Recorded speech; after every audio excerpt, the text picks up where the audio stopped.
This episode of Shaman King covers from chapters 162 to 165 of the manga. It's the start of a very special flashback, which I can argue is probably for most Shaman King fans their favorite arc in the whole story, the Mount Osorezan flashback, where we see Yo and Anna meet for the first time. This episode is more or less the manga panels brought to life. They didn't miss out anything, so it gets a pass from me considering this the beginning of this Osorezan flashback. I really like the music in some of the most crucial points of this episode, both in a serious manner and in a comedic setting. The music just adds to the mood. The scene where Anna was burying Yo's oracle bell and the epic choir that was playing made it feel that a tragedy just happened. Having Lysa cry, Marco and Ryu almost getting into a scrap, emotions were running high in this particular moment in the episode. Anna coming in late, and when she gives her monologue with the music being played in the background really makes you feel for Anna. Remember, Yo is carrying both his and Anna's dreams of an easy life in this journey to becoming Shaman King. This is a major moment in the series, and especially for Anna to take.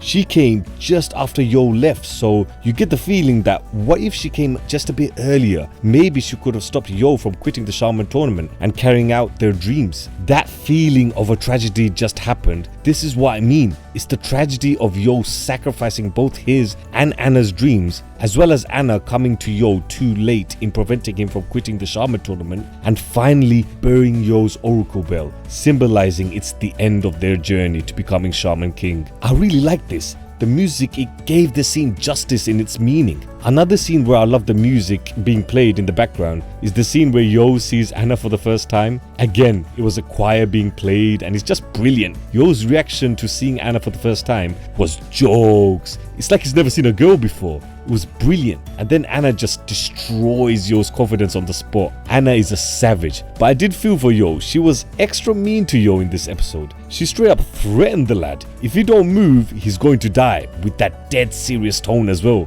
To be fair, she probably could have killed Yo here if she wanted to. I feel bad for Tamao in this episode. She was scolding Ponchi and Conchi for giving Yo grief, and when she said it breaks her heart, Yo thought she meant that in referring to Ponchi and Conchi, which obviously is not the case. This scene was both sad and funny for Tamao, but yeah, I feel bad for her, I can't lie. We finally have the introduction of Matamune. This is one of those characters that all us Shaman King fans wanted to see animated. Matamune is not only the first spirit ally that Yo has, but is more than just that. He's also a mentor and a friend. Just from this episode alone, you can see the contrast between Amidomaru and Matamune. Matamune being the mentor, whilst Amidomaru is more of a close friend. But it makes sense for these two spirits to become Yo's spirit ally at different points in Yo's life. Yo in the flashback is 10 years old. He's still a beginner in his shaman training and still very naive, as he should be since he's only 10 years old. He needed someone like Matamune to be his spirit ally at that point in his life, to guide him and give him confidence. The scene where Matamune immediately clocks on that Yo doesn't have any friends, Yo tries to laugh it off, but you can see in his initial reaction that it got to him a bit. He was smiling and getting all excited about being on the train, but then when Matamune tells him you don't have any friends, the mood changes. But credit to Yo, he just carries on with it. He recognizes that it's probably him that is the issue, and that he's probably not good at making friends. Really honest stuff from Yo, although earlier he did blame it on the shaman abilities. But you can see throughout this episode, Matamune is helping Yo and giving him solid advice. He was informing him about the Mount Osorezan and the history behind the bridge. He was looking after him on the train and even saving him from the demon right at the end of the episode.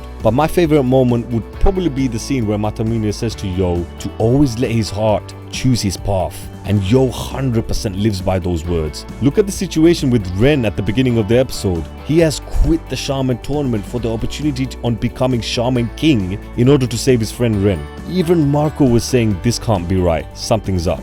Yo did what he thought was right in order to save his friend, which correlates back to those words that Matamune said to him right at the end of the episode. So it's like it's come full circle and we learn a bit more on why Yo is the way that he is. But like I said before, Matamune was needed at this point in Yo's life in order for him to be the guy that he is in the present time in the story. Amidomaru is the perfect spirit ally for Yo right now in the present, as he is more like a friend than a mentor. Yo is very wise now in his approach. All those years of training with his grandpa, as well as the lessons he learns from Matamune, made him very knowledgeable. That's why he's always so composed in intense situations. There has also been times where he is the one giving Amidamaru advice, or there might be a situation where only he can understand what's going on, and even Amidamaru won't know what to do. Like the situation with Tokugero when Yo let Tokugero take control because he knew Tokugero is a good guy, but is in deep inner turmoil and just in pain. Scenes like that showcases the wisdom of Yo, where even Amidamaru, a 600-year-old samurai, could also learn from him. Amidamaru being his friend more than a mentor is what Yo needed,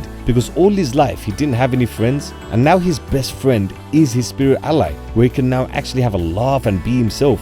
And then straight after Amidamaru, he meets all of these new friends in Manta, Ren, Ryu, Horohoro, and everyone else. Amidamaru opened the door for Yo to be himself and to have the confidence to finally make friends, where he himself said in this very episode that he struggles to make friends. So Amidamaru unlocked the door for Yo to make friends and influence others, whereas Matamune unlocked the door for Yo to grow as a person within himself. So it's balanced out beautifully for Yo. I really enjoyed this episode. It's a major step up from the previous episodes. Comment below your thoughts on this episode, and did you enjoy the way the anime adapted the beginning of the Osorezan flashback? Please let me know in the comments down below. This has been Shady, your tribal chief, and don't forget to subscribe to the Shaman Tribe.